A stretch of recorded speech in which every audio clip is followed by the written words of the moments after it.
Are you a director of a limited company and not holding board meetings?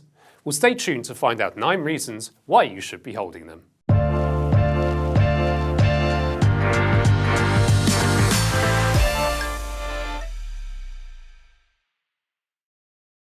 Hi there, Nicholas Campion here from First Formations, the UK's leading company formation agent. Board meetings are formal gatherings of a company's board of directors. Although the Companies Act 2006 does not specify that private companies limited by shares must hold board meetings, there are many benefits to having them. And in this video, we'll take a look at 9 reasons why you should hold board meetings in your company. So let's get started with the first of these reasons, which is to discuss and vote on proposals. On the most basic level, the boards of directors are there to make decisions. To make a decision, the board needs to vote, and in general terms, if more directors vote in favour of a proposal than against it, the proposal passes. Board meetings aren't the only way the boards can make decisions. Written board resolutions allow directors to vote on a matter without being present in any formal meeting. Instead, all directors indicate their approval of a motion in writing. However, written resolutions, by their nature, are not generally conducive to fostering discussion and debate. When matters are voted upon at a board meeting, the board can discuss them in detail, giving each topic the time that it deserves. Simply put, board meetings trump all other options when making informed director decisions. Number 2 is to set your company's targets and monitor their progress. One of your key duties as a director is promoting the business's success. To achieve this, you must work with your co-directors to set clear financial goals and objectives for the business. Without these, there is no benchmark for success, and the business will simply flounder from one activity to the next. Regular board meetings allow directors to gather in the same room to set targets that will help the company accomplish the overall mission and track their progress. Unless the Articles of Association state otherwise, you can also hold this meeting virtually. Without such a meeting, this goal setting and task monitoring will be confined to informal meetings, ad hoc chats and restrictive emails that will probably not provide an adequate platform for such an important job. The third reason why you should hold board meetings is to provide a place for accountability. Directors must be held accountable for their actions.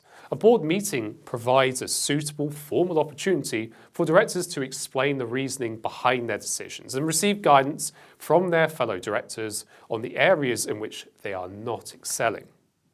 Whilst no director will enjoy being reprimanded for their actions, it's generally for the company's betterment. Consider the alternative. A director is left alone to perform their task or manage a team of people who are performing the task with no avenue for formalised feedback. It only becomes apparent further down the line, when perhaps significant damage is done, that directors and the shareholders become aware that there's a problem. This isn't about micromanagement. You would not hold a board meeting every single week.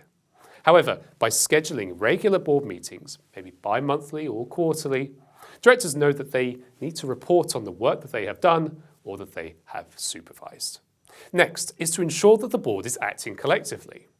A general rule is that the board should act and collaborate as a single unit. This is why decisions usually have to be made by a majority vote. Practically speaking, though, it's not possible for every single decision affecting the company to be made collectively at the board level. This is where delegation comes into play. Certain directors may be delegated responsibility for carrying out specific tasks or looking after certain areas of the business. This means that on a day-to-day level, a single director might be making certain decisions based on the authority provided by the board. The board meetings then serve as a means of checking in on the decisions and actions that the director has taken to ensure that they align with the board's requirements. Number 5 is to tackle problems together. Collaborative tools make working together easier than ever, regardless of where someone is based. Video conferencing, instant messengers, and list-making applications have all broken down geographical barriers for businesses large and small. Furthermore, companies have been more willing to embrace these technologies since the pandemic. However, sometimes nothing beats getting everyone together in the same room to discuss an issue.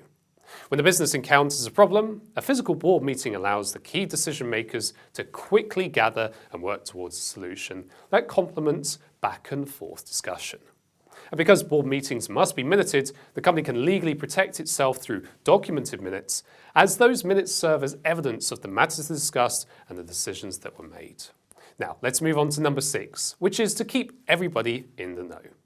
If your company has several directors, each siloed off performing their own duties, it's too easy for communication cracks to occur.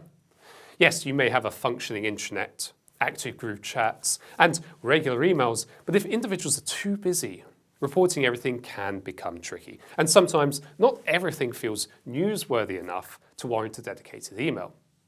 Board meetings, while an opportunity to discuss significant decisions that will affect the business, also represents a chance to address more minor details. Perhaps an employee is going through a bereavement. The board meeting is a suitable place to notify everyone. Or maybe there is a minor problem with a supplier that everyone needs to know about. By hosting board meetings, you can ensure that directors are always kept in the loop, no matter how large or trivial something may seem. This allows them to perform their tasks to the best of their abilities, knowing that they have all of the information that they need. Number 7 is to review and then strategize. It's easy for a company's review process to be reduced to a handful of distributed reports on finances, analysis, research, and more, and then quickly forgotten about. Feedback is not encouraged, and so is not provided. The directors, while made privy to the necessary information, aren't invited to provide their input. Amongst other things, this approach essentially wastes the talents and the expertise of the board of directors. The people within a company will likely possess many skills that can benefit the business. Board meetings can elevate reports to full-on discussions and collaborations in an inclusive, transparent environment that correctly utilises the board. Once a piece of work has been reported, all directors can have their say and then work together to develop strategies to advance the work, plan the next steps, and give the project a clear direction. With regular board meetings, tasks become a joint effort rather than doing something in isolation. Next is to present new ideas. Innovation is fundamental to business growth. The problem is that in a busy organisation where directors focus on the day-to-day running of the business, they often lose sight of this or do not have time to give it much thought. Board meetings provide the perfect platform for fostering a company culture where innovative thinking is embraced. Directors can present their ideas to the entire board and listen to the ideas of others in a hopefully receptive atmosphere. On a purely logistical level, having the chance to discuss an idea with everyone at once rather than one director at a time makes developing an idea that much simpler. Moreover, it opens up a dialogue and provides an avenue for feedback, which can ultimately improve a proposal. And lastly, reason number 9 is to encourage team cohesion. Holding a board meeting enables the board of directors to view the business operation as a whole rather than as a collection of individual departments operating under one company. This may not be a problem in smaller businesses run by 2 or 3 directors. However, when multiple people are involved, it's easy to forget the company's values and its overarching mission. A regular catch-up with fellow directors is a suitable reminder of why you are there in the first place, the role that you have to fill, and how your work is helping. The term board of directors may not conjure up images of cosy team togetherness. Nonetheless, the board is a team, and board meetings provide an opportunity to get together and work as one. So there you have it. That was 9 reasons why you should hold board meetings in your limited company. We hope you found this video helpful. If you have any questions about it, please comment below. We also have included useful links in the description. Finally, be sure to subscribe to our channel to get more tips and advice on limited companies, reporting requirements, tax obligations, and more. We're always happy to help, and we can't wait to hear from you. Until next time, cheerio.